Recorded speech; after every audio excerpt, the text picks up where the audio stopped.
नमस्कार। बाजार आज और कल में आप सभी का स्वागत है। मैं हूं स्वाति रायना। बाजार में बताएंगे आज का एक्शन कैसा रहा, साथ ही कल के लिए शेयरों में कमाई के शानदार मौके आपके लिए कहां हो सकते हैं। आप भी पूछ सकते हैं हमसे सवाल। फोन नंबर नोट कर लीजिए 0222300164 या फिर आप हमें 0222300165 पर कॉल कीजिए। फेसबुक पर @जी बिजनेस ऑनलाइन, ट्विटर यानी एक्स पर @जी बिजनेस अपने सवाल भेजिए #बाजार आज और कल लिखकर। और आपकी कल की तैयारी कराएंगे जी बिजनेस के मैनेजिंग एडिटर अनिल सिंघवी। साथ ही हमारे साथ खास मेहमान है ट्रेड स्विफ्ट ब्रोकिंग के डायरेक्टर संदीप जैन। संदीप जी, स्वागत करते हैं आपका आज के इस शो में। और कैसा रहा आज का बाजार, इस पर एक सब नजर डाल लेते हैं। सबसे पहले तो हमने देखा मंथली एक्सपायरी के दिन बाजार में बड़ी गिरावट दिखी। कारोबार के अंत में सेंसेक्स 600 अंकों से ज्यादा टूटा और 65,508 के लेवल पर जाकर बंद हुआ। निफ्टी करीब 200 अंक लुढ़कर 19,523 अंक गिरकर बंद हुआ। तो बैंक निफ्टी 287 अंक गिरकर 44,301 पर जाकर बंद हुआ। और आइए अब एडिटर्स टेक में जी बिजनेस के मैनेजिंग एडिटर अनिल सिंघवी से समझते हैं मंथली एक्सपायरी के दिन बाजार के इस कारोबार के क्या मायने हैं। सितंबर सीरीज के आखिरी दिन भारतीय बाजारों में दिखा बेहद इंटरेस्टिंग एक्शन। शुरुआत मजबूती के साथ होती दिखी और मजबूत शुरुआत के बाद भारतीय बाजार कुछ और बेहतर होते दिखे। अमेरिकी बाजारों से कल मिले जुले संकेत थे हल्की कमजोरी के ही, लेकिन भारतीय बाजार नीचे खुलने से मना करते हुए 19,766 का हाई बनाते हुए नजर आए। यानी कि शुरुआती घंटे में मजबूती थी, लेकिन उसके बाद धीमे धीमे प्रॉफिट बुकिंग बढ़ती हुई नजर आई। यही हाल बैंक निफ्टी का भी था। थोड़ी सुस्त शुरुआत होने के बाद बैंक निफ्टी लगातार 44,500 के लेवल के ऊपर ही ट्रेड करता हुआ दिख रहा है, लेकिन मिड सेशन से थोड़ी बिकवाली का दबाव बढ़ता हुआ दिखा, जो आखिरी एक घंटे में जबरदस्त होता दिखा। दिन के निचले स्तरों के आसपास 19,500 के नजदीक जाकर निफ्टी बंद होता दिखा। गनीमत की बात यही है कि 19,500 को क्लोजिंग बेसिस पे हमने तोड़ा नहीं, दिन के दौरान जरूर 19,492 का लो बनाया, यानी कि लगभग 200 अंकों के नुकसान के साथ निफ्टी ने की समाप्ति है। बैंक निफ्टी लगभग 285 अंक नीचे बंद होता दिखा 44,300 पर। बड़े दिनों बाद 44,500 के नीचे की क्लोजिंग बैंक निफ्टी में भी मिली, जो थोड़ी सी और कमजोरी की तरफ मानी जा सकती है। सेंसेक्स भी नीचे रहा। आज मिड कैप शेयरों में भी अच्छा खासा प्रेशर देखने को मिला। सुबह मिड कैप और स्मॉल कैप इंडेक्स बेहद मजबूत थे, लगातार होल्ड करते हुए और तेजी की मूड में ही नजर आ रहे थे, लेकिन दिन के दौरान एकदम से तस्वीर बदल गई, ठीक कल ही की तरह। कल जैसे कमजोर शुरुआत हुई और उसके बाद दिन की ऊंचाइयों पर जाकर बंद हुए, आज मजबूत शुरुआत हुई और दिन के निचले स्तरों पर बिल्कुल कल के विपरीत का ट्रेडिंग सेशन आज देखने को मिला। सो ग्लोबल संकेतों की वजह से बाजारों में दबाव बनना स्वाभाविक था, लेकिन मिड सेशन से जो बिकवाली का दबाव बना उसमें ज्यादा योगदान एक्सपायरी का आप मानकर चल सकते हैं। ग्लोबल सपोर्ट तो मिसिंग है ही एफआईएस की तरफ से मिले जुले से, लेकिन है बिकवाली के आंकड़े, और ऐसे में एक्सपायरी के दिन तेजी की पोजीशन कम होने का, खत्म होने का, गिरने का डर भारतीय बाजारों पर आज हावी होते दिखा। और आगे बढ़ने से पहले संस्थागत निवेशकों के आंकड़े देख लेते हैं। एफआईआईस यानी विदेशी संस्थागत निवेशकों ने कैश मार्केट में करीब 3,364 करोड़ रुपए की बिकवाली की है। वहीं घरेलू संस्थागत निवेशकों ने करीब 2,711 करोड़ रुपए की खरीदारी की है। आइए ट्रेड स्विफ्ट ब्रोकिंग के डायरेक्टर संदीप जैन से बात कर लेते हैं। संदीप जी, तो मंथली एक्सपायरी तो कमजोर रहा बाजार फिलहाल। अब समझना आपसे चाहेंगे आगे बाजार का क्या ट्रेंड आप देख रहे हैं। बिल्कुल, देखिए बाजार एक क्रूशियल लेवल पे बंद हुआ है। अब देखते हैं कल कैसी क्लोजिंग आती है, और जैसा भी अनिल जी ने कहा कि जो कल वाली क्लोजिंग देखी, जाने वाले कल एक बढ़िया क्लोजिंग हुई। आज शुरुआत ठीक हुई और इतनी शार्प डाउनसाइड के साथ बंद होगा इतना उम्मीद नहीं थी मार्केट को। और कहीं ना कहीं देखिए expiry was one of the main reasons, तो इतनी वॉलेटिलिटी है। सो इसीलिए आज की क्लोजिंग को मैं बहुत ज्यादा महत्व नहीं देते हुए कल की क्लोजिंग को बहुत ज्यादा दूंगा। अब कल देखते हैं अगर नेगेटिवली बंद होता है और अपने 50 डेमा के नीचे बंद होता है, तो फिर कहीं ना कहीं मार्केट्स में थोड़ी बहुत और प्रॉफिट बुकिंग गिरा सकती है। एंड नंबर 2, एफआईआईस का नेगेटिव डेटा, इस बार बहुत महीनों बाद एफआईआईस का मंथली बेसिस पे नेगेटिव डेटा आने जा रहा है, ऐसा मेरा मानना है। वो लोग की नेगेटिविटी दिख ही रही है कई दिनों से। और मिड कैप और स्मॉल कैप में भी आज काफी प्रॉफिट बुकिंग हुई है। आईटी एफएमसीजी कल का हीरो था और आज पिछले कुछ दिनों से ठीक कर रहा था, आज अच्छा खासा वहां पे करेक्शन आया। आईटी स्टॉक्स भी करेक्ट हो रहे हैं, ऑटो स्टॉक्स भी वैसे ही हो रहे हैं। सो ओवरऑल कहीं ना कहीं मार्केट्स को रेजिस्टेंस मिल रहा है ऊपर के लेवल पे 19,700 800 एक अच्छा खासा रेजिस्टेंस की तरह काम कर रहा है। अब देखते हैं नीचे कहां तक जाता है। और कल की क्लोजिंग बहुत इंपॉर्टेंट होने वाली है। कल 50 डेमा के नीचे बंद नहीं हो market, so fingers crossed, so let's see. So overall थोड़ा सा कॉशियस रहना चाहिए और बहुत ज्यादा एक्सुबरेंस नहीं दिखाना चाहिए, जैसा कि हम पहले भी बोलते आ रहे हूँ। मैं पिछले अब 10-15 दिन से जो टाइम करेक्शन हो रहा है तब से ही बोल रहे हैं कि अभी थोड़ा सा कॉशियस रहने का समय है और ऊपर के लेवल से प्रॉफिट बुकिंग आ रही है। जी, ऐसे में संदीप जी, हफ्ते भर का नजरिया कौन से स्टॉक में रखने की आपकी सलाह रहेगी? बिल्कुल, देखिए टायर्ड स्टॉक्स अच्छा कर रहे थे और आज सीएट टायर क्लोजिंग होते होते भी बढ़िया रहा और मुझे लग रहा है चार्ट्स में भी बढ़िया और फंडामेंटल्स तो बढ़िया ही है। सो 2147 पे बंद हुआ था, 2290 2320 का टारगेट लगाए और 2090 का स्टॉप लॉस। ओके, तो ये रहा पोजिशनल कॉल सीएट में हमारे आज के एक्सपर्ट संदीप जैन का। इसमें आप खरीदारी कर सकते हैं हफ्ते से 10 दिन के नजरिए के लिए। लॉन्ग टर्म व्यू कौन से स्टॉक में रखने की सलाह रहेगी आपकी? बिल्कुल, लॉन्ग टर्म के लिए एक पहली बार इनफैक्ट कई महीने सालों बाद मैं इस स्टॉक को रेकमेंड कर रहा हूं और वो है केपीआईटी टेक्नोलॉजीज। और रीजन बीइंग कि देखिए वैल्यूएशंस के लिहाज से मुझे महंगा लगता था, बट अब जिस तरीके का कंपनी की ग्रोथ नंबर्स और जो फंडामेंटल्स और जो चीजें बेहतर हो रही हैं और एआई डिजिटल सॉल्यूशंस और इनके ऊपर काम कर रहे हैं, ऑटोमोबाइल सेक्टर के ऊपर काम हो रहा है इनका, और सीके बिरला ग्रुप की कंपनी है, बहुत सारी चीजें पॉजिटिव्स हैं और रेवेन्यूज अलग अलग वहां से आ रही है, पैसेंजर कार से अलग आती है, कमर्शियल व्हीकल से अलग आती है, वर्टिकल्स वाइज अगर बात करें और यूएस से यूरोप से, सो काफी डाइवर्सिफाइड पोर्टफोलियो है इन कंट्रीज टर्म्स। एंड अच्छा खासा एक इन्होंने पैराडाइम शिफ्ट किया था और उसका बेनिफिट भी दिख रहा है। और power train, electric and conventional power train, ये सब सोल्यूशंस देते हैं, कनेक्टेड व्हीकल, और ये सारी चीजों को देखते हुए लगता है कि कंपनी का परफॉर्मेंस आगे भी बेहतर रहेगा।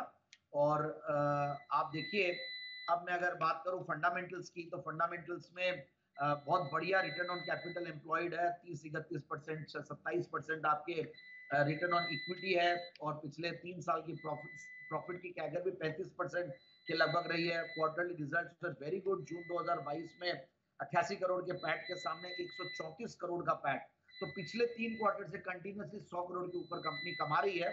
तो आई फील कि कंपनी के रिजल्ट्स बहुत बढ़िया और आगे भी आने वाले दिनों में अच्छे आएंगे।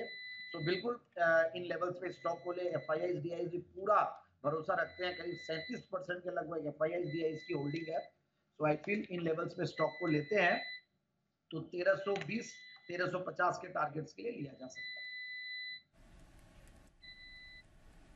केपीआईटी टेक्नोलॉजीज में लॉन्ग टर्म खरीदारी की सलाह आ रही है संदीप जैन की तरफ से। आइए अब पहले कॉलर से बात करते हैं। यूपी गाजियाबाद से एमएल शर्मा हमारे साथ हैं। नमस्कार, बताइए कौन सा स्टॉक है आपके पास? हाँ, नमस्कार मैडम, मैं एमएल शर्मा बोल रहा हूँ। रेगुलर ये बिजनेस देखता हूँ। मेरे को आईओएल केमिकल मैंने एवरेज बेसिस पे 425 शेयर लिए हुए हैं और ये 598 की एवरेज आ गई है। 1 साल के लिए लॉन्ग टर्म का मेरा व्यू है। बताइए मैं इसको होल्ड करूं अभी या फिर लॉस बुक करूं? ओके सर, 55,000 के लॉस पर है ये। खरीद काफी ऊंची है आईओएल केमिकल्स पर इनकी। संदीप जी क्या राय देंगे 1 साल के लिए? देखिए आईओएल केमिकल्स वैसे देखिए एक टाइम कोरोना के बाद बहुत नीचे के लेवल से बहुत ऊपर भी गया और मैंने ये स्टॉक को रेकमेंड भी किया हुआ है और मल्टी बैगर भी बना था, बट अब कुछ सालों से, मतलब कुछ इनफैक्ट क्वार्टर से बहुत अच्छा परफॉर्म नहीं कर रहा था, बट अगेन अब बॉटम आउट हो गया और ऊपर से जो 700-800 के लेवल से जो नीचे आया था 300 रुपए तक और वहां से 500 रुपए के लेवल से पहुंचा है, तो मैं यही कहूंगा कि एक बार ये बाउंस दे रहा है इन्होंने, हालांकि ऊपर के लेवल्स पे लिया हुआ है। So let's see, but overall मुझे लगता है एक बार होल्ड करें, कहीं कोई दिक्कत एक बार की नहीं लगती है। जितना भी होना था एक बार बॉटमिंग आउट हो गया है, क्योंकि अब क्वार्टरली रिजल्ट्स भी इसके बढ़िया आए हैं और मेरे हिसाब से फार्मा स्टॉक्स धीरे धीरे फ्लेवर में भी आ रहे हैं, तो मेरे हिसाब से it's a hold from my side. Hold करें आईओएल केमिकल्स में, यही राय आ रही है हमारे आज के एक्सपर्ट संदीप जैन की तरफ से। अगले कॉलर से बात कर लेते हैं। अहमदाबाद से नरेश बारोट हमारे साथ है। नमस्कार, बताइए क्या स्टॉक है आपके पास? हाँ मैम, हेलो। पूछिए सर सवाल। मेरे पास अदानी पावर है 376 के भाव से 105 शेयर। यस बैंक 550 शेयर है 19 रुपया 20 पैसे के भाव से। और आरवीएनएल 172 के भाव से है 200 से। और अभी अभी मैंने आज ही लिया है HAL 1928 के रेट पे 25 से।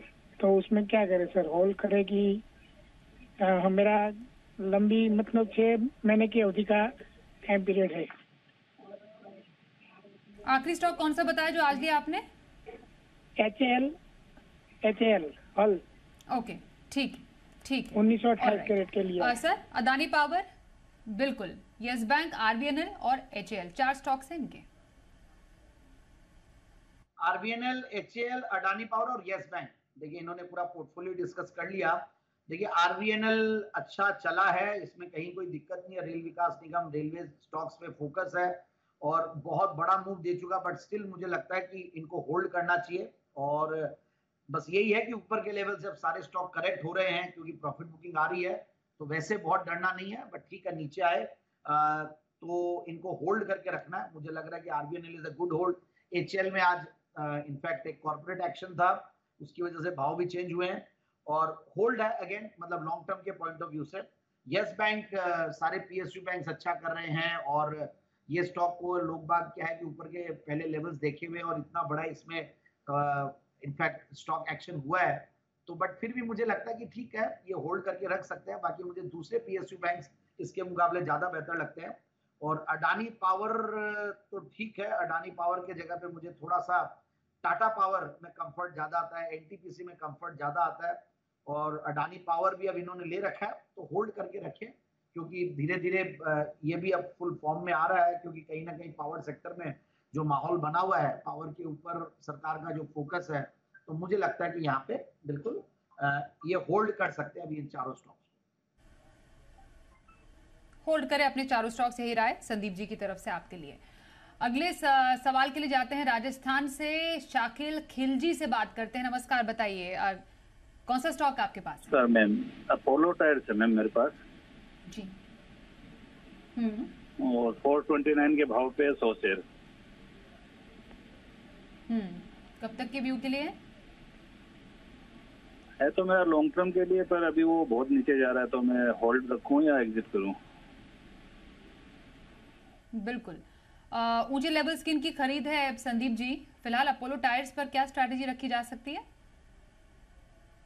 देखिए होल्ड करें, मैंने आज अभी सीएट टायर्स भी दिया है और ऊपर के लेवल से करेक्ट हुआ है, बट अपने क्रूशियल लेवल्स पे आ गया 200 डेमा के आसपास। So let's see. बाकी टायर स्टॉक्स बढ़िया लगते हैं मुझे, कहीं कोई दिक्कत लगती नहीं है। रिजल्ट्स भी बढ़िया थे जून क्वार्टर और मार्च क्वार्टर दोनों के, तो थोड़ा बहुत लाजमी है करेक्शन आता है क्योंकि मार्केट्स में करेक्शन है, तो होल्ड करके रखें, कहीं कोई दिक्कत नहीं लगती। अपोलो टायर्स होल्ड, यही आपके लिए राय संदीप जी दे रहे हैं। मुंबई से तानाजी जाधव जी से बात कर लेते हैं। नमस्कार, बताइए कौन सा स्टॉक आपके पास है? मेरे पास वेदांता का 278 के भाव से 239 क्वांटिटी है, तो मैंने लगभग 6 महीने से होल्ड करके रखी है, तो उसमें क्या करना चाहिए? ओके, वेदांता पर क्या राय रहेगी आपकी? 16,000 का लॉस तो ये ऑलरेडी झेल रहे हैं, इनके लेवल्स आ सकते हैं क्या? देखिए ये स्टॉक थोड़ा अलग ही वो रहता है, बट मेरा ज्यादा कॉन्फिडेंस रहता नहीं है स्टॉक पे वेरी फ्रैंकली। और बस यही है कि इतना ज्यादा करेक्ट हो चुका, तो मैं यही कहूंगा कि होल्ड करें। और ये जनरली सिक्लिकल स्टॉक्स है, अलग अलग मेटल्स में है, तो बाउंस तो करेगा आगे पीछे, बट समहाउ मेरा कंफर्ट रहता नहीं है। मैंने इस स्टॉक को बहुत ज्यादा इसलिए रेकमेंड भी नहीं किया कभी भी, और ऊपर आता है तो भी एक बार रेजिस्टेंस फेस करेगा 240-250 के लेवल्स पे। From my side I think अब इनको इन लेवल्स पे एग्जिट करने की राय नहीं दूंगा, इनको होल्ड करना चाहिए। बट एक और चीज, अननेसेसरली एक बार एवरेज भी नहीं मिले। बिल्कुल, तो ये रही राय आपके स्टॉक पर बने रहने की। वेदांता, यही राय आपके लिए दे रहे हैं संदीप जी। आइए अब अगले कॉलर से बात करते हैं। इस वक्त हमारे साथ छत्तीसगढ़ रायपुर से अनुराग जी हैं। नमस्कार, बताइए कौन सा स्टॉक है आपके पास? ये मेरे पास NMDC है 200 और स्वान है 50, 325 के रेट का है स्वान, और NMDC 145 पैसे का। तो इसमें क्या करना चाहिए? ठीक है, नजरिया कब तक का आपका? हाँ, तो शॉर्ट टर्म के लिए लिया था, लेकिन वो लिया हूँ जब से घट ही रहा है वो। अच्छा, ठीक है, ओके। एनएमडीसी और स्वान एनर्जी कैसे लगते हैं आपको स्टॉक्स, संदीप जी? देखिए, एनएमडीसी अच्छा लगता है, स्वान एनर्जी पे मेरा कन्विक्शन नहीं है और मैं कॉन्फिडेंट भी नहीं हूँ स्टॉक के लिए। बाकी ये है कि वैल्यूएशंस के लिहाज से काफी महंगा है, बैलेंस शीट में कुछ ज्यादा मुझे अच्छाइयाँ दिखती नहीं है, बल्कि खराबियां थोड़ी ज्यादा दिख रही है। 2-3 क्वार्टर्स बीच में काफी क्वार्टर से लॉस में था, लास्ट एक क्वार्टर में कुछ इनके प्रॉफिट्स आए हैं, सो टर्न अराउंड स्टोरी भी लगती है। बट एनीवेज मेरा कन्विक्शन नहीं है, तो मैं बहुत ज्यादा राय इस पे अच्छी नहीं कर पाऊंगा। बट यस, एनएमडीसी के लिए ये है कि एनएमडीसी को ये होल्ड करें, लॉन्ग टर्म के हिसाब से इसको बिल्कुल रखा जा सकता है। तो एनएमडीसी लंबे होराइजन के लिए रखा जा सकता है, आपके लिए यही राय आ रही है हमारे आज के एक्सपर्ट संदीप जैन जी की ओर से। आइए उत्तर प्रदेश कानपुर से अशोक सिंह से भी बात कर लेते हैं। अशोक जी नमस्कार, बताइए कौन सा स्टॉक आपके पास है? जी मैम, गुड इवनिंग। जी, हेलो, सवाल आवाज आ रही है मैम मेरी? बिल्कुल बिल्कुल, लाउड एंड क्लियर। सवाल पूछिए अशोक जी। जी जी, सवाल ये है, मेरे पास टाटा स्टील का 130.30 के रेट से 4000 शेयर है और BHEL के 2000 शेयर है। एक मतलब 1000 शेयर 135 के रेट से है और 1000 शेयर जो है वो मेरे 142 के रेट से है। तो क्या इसमें मुझे बने रहना चाहिए कि निकल जाना चाहिए भी? ओके, टाटा स्टील से शुरुआत करते हैं, फिर BHEL। बताइए संदीप जी, दोनों स्टॉक्स। टाटा स्टील भी अगेन एनएमडीसी की बात करी थी और उसी हिसाब से टाटा स्टील हालांकि बहुत ज्यादा मेरे रिकमेंडेशन में नहीं आता है, but still it's a good stock और अभी चला ही है।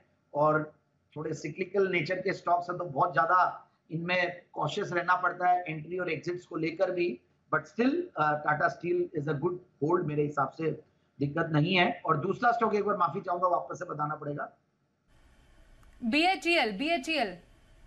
ओके, BHEL भी देखिए, जिस तरीके से कैपिटल गुड सेक्टर चल रहे हैं, जिस तरीके से ऑर्डर बुक पोजीशन है और एग्जीक्यूशन भी अच्छे होने लगे हैं और PSUs अच्छे चल रहे हैं, तो भेल एक बार क्या बड़ा मूव दे चुका। सर्टेनली देखिए, नीचे के लेवल से इतना बड़ा मूव दिया है, तो यही एक रीजन है कि अब एक बार करेक्शन भी लाजमी है। बट वही है कि आप 80-90 की चीज जो थी 70 रुपए से लेकर ये 140-50 तक जाके आया और वहां से करेक्ट हो रहा, रिट्रेसमेंट बोलते हैं इसको। तो मेरे हिसाब से 120-25 पे कहीं ना कहीं सपोर्ट लेगा और ज्यादा से ज्यादा अगर होता है तो उन लेवल्स पे अगर कोई एवरेजिंग करना चाहे तो कर सकते हैं। बाकी मेरे हिसाब से कैपिटल गुड सेक्टर पे आई एम बुलिश। ओके, ये रही आपके स्टॉक्स पर आए संदीप जी की तरफ से। कोलकाता से आशीष जी हमारे साथ एक कॉलर है, उनसे भी बात करते हैं। नमस्कार, बताइए। नमस्कार मैडम, कि संदीप सर को कि जय श्री श्याम। और मेरा 3 क्वेश्चन पर सवाल था। एक था कोचिंग शिपयार्ड मेरा लिया हुआ है 1250 पर, गार्डन रिच शिप बिल्डर्स दिया हुआ है मेरा 950 पर, और मेरा JBM और ओलेक्ट्रा पर उनकी राय चाहिए। मेरा लिया हुआ है, मैं 1-2 साल होल्ड करूंगा। ओके संदीप जी, 3 स्टॉक्स हैं इनके। GRSE एक बोला इन्होंने, कोचिन शिपयार्ड बोला, ये दोनों में तो इनको बहुत बढ़िया गया होगा इनका। और ओलेक्ट्रा ग्रीनटेक अगेन, यहाँ पे भी मैं थोड़ा सा पीछे रह गया, मतलब मैं इस स्टॉक को बहुत ज्यादा रेकमेंड नहीं किया वेरी फ्रेंकली, क्योंकि मुझे कुछ चीजें जो ये अलग से वो जो थीम वाले और फैड वाले जो स्टॉक्स होते हैं उन पर डर लगता है। But yes, it has done extraordinarily good, उसमें कोई दो राय नहीं है। मार्केट्स में तो भाव भगवान छे तो बिल्कुल चला है, बट अभी भी मुझे वैल्यूएशन बहुत महंगे लगते हैं, तो मैं जनरली रेकमेंड नहीं करता इस स्टॉक को। बाकी स्टोरी अच्छी है, ईवी की एक अच्छी थीम है, इलेक्ट्रिक बसेस का अच्छा प्लेयर है, so all things are there. But anyways JBM पे मेरी कोई मतलब सॉरी ओलेक्ट्रा पे कोई बहुत ज्यादा राय नहीं है। GRSE और कोचिन शिपयार्ड मुझे लगता है कि एक बार इतने चले हुए हैं और मार्केट्स थोड़ा करेक्शन मोड में रहते हैं, तो थोड़ा मतलब बहुत अगर ऊपर जाए तो एक प्रॉफिट बुकिंग भी करनी चाहिए। नॉन स्टॉप कोई स्टॉक चलता है तो थोड़ा बहुत अब वैल्यूएशंस के लिहाज से। बट एनीवेज जो ऑर्डर बुक और जो इस सेगमेंट में जो सरकार का भी ऑर्डर इनफ्लोज है और ओवरऑल एक जो माहौल बना हुआ है, तो मुझे लगता है कि वैसे तो ये दोनों कंपनीज बढ़िया है और अच्छा होल्ड करके रख सकते हैं। बट एक पार्शियल प्रॉफिट बुकिंग कर ले जब एक बार फास्ट मूव आता है, क्योंकि वापस से मुझे ऐसा लगता है मार्केट करेक्ट होंगे तो ये भी नीचे आएंगे और उस टाइम पे मौका मिलेगा। कल के बाजार पर क्या रखे खास स्ट्रैटेजी और बाजार के लिए अहम संकेत, अब समझते हैं अनिल जी से। कल भारतीय बाजार करेंगे नई सीरीज की शुरुआत, और नई सीरीज की शुरुआत में जाहिर सी बात है कि थोड़ी सी पोजीशंस तो हल्की हो चुकी होंगी। आज ट्रेडर्स काफ़ी कुछ खास तौर से तेजी करने वाले ट्रेडर्स अपनी पोजीशंस पर स्टॉप लॉस लगाकर या फिर ऑप्शंस की स्ट्रेटजी में अपनी पोजीशन को खत्म कर चुके होंगे। तो कल हल्के नोट पर भारतीय बाजार करेंगे शुरुआत। जो संकेत मिलते हुए दिख रहे हैं वो आपको मिलेंगे अमेरिकी बाजारों से। हमारे बाजारों के बंद होने के वक्त डाउ फ्यूचर्स एकदम सुस्त लगभग 10-20 पॉइंट हरे निशान में ट्रेड करते हुए दिख रहे थे। डाउ पर और नैस्डैक भी एकदम फ्लैट था। तो देखते हैं अमेरिकी बाजारों में किस तरह का सेशन मिलता है। वो भी मेक और ब्रेक लेवल के आसपास अमेरिका के बाजार भी हैं, वहाँ से संकेत लेकर हम शुरुआत करने की कोशिश करेंगे। लेकिन चूंकि नई सीरीज की शुरुआत है, अगर थोड़े भी ठीक ठाक संकेत मिले तो जो सितंबर की सीरीज में हमने जो कुछ भी गेंस लिए थे पूरे खत्म किए, ऐसे में एक थोड़ी पॉजिटिव रुझान देखने को मिल सकती है। अब कल के लिए जो मजबूत सपोर्ट जो है निफ्टी पर जहां हम बंद हुए उसी के आसपास है 19,425 से 19,500, ये आपके लिए अच्छे सपोर्ट का काम करेगा। ऊपरी स्तरों पर 19,600-650 हल्की फुल्की रुकावट की जगह आपके लिए बनती दिखेगी। बैंक निफ्टी का जहाँ तक सवाल है 44,000 से 44,200 आपके लिए सपोर्ट जोन है। 44,500 से लेकर 44,675 ये आपके लिए ऊपरी लेवल है जहां पर आपको दबाव आता हुआ दिख सकता है। तो इन लेवल इन रेंज पर रखिएगा नज़र। नई सीरीज की शुरुआत होगी, हल्के नोट पर होगी। अगर ग्लोबल सपोर्ट मिला तो बाजार थोड़ा ऊपर जाने की कोशिश सीरीज की शुरुआत में पहले दिन कर सकते हैं। लेकिन याद रहे लंबा वीकेंड होगा, सोमवार को बाजार बंद होंगे, 3 दिनों की छुट्टी रहेगी। तो इस लिहाज से और ग्लोबल मार्केट्स के मूड माहौल को देखकर थोड़े वोलेटाइल भी हो सकते हैं। आज रात अमेरिकी फेड के चेयरमैन के द्वारा एक बयान भी आना है, उस पर भी बाजार की नजरें रहेंगी। आइए अब देखते हैं कल का ऑप्शन।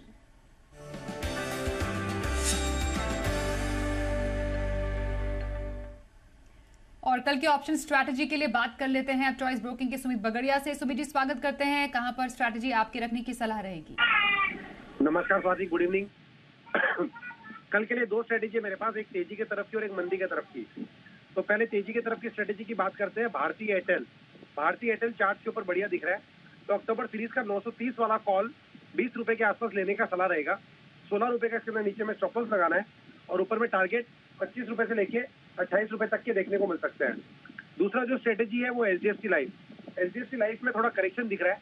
तो अक्टूबर वाला 640 वाला पुट 15 रुपए के आसपास लेने का सलाह रहेगा। 10 रुपए का इसके अंदर नीचे में स्टॉप लॉस लगाना है और ऊपर में टारगेट 21 रुपए से लेके 24 रुपए तक देखने को मिल सकते हैं। तो एचडीएफसी लाइफ का 640 का पुट ले सकते हैं और भारतीय एयरटेल का 930 का कॉल ले सकते हैं। ये 2 स्ट्रेटेजी मेरी तरफ से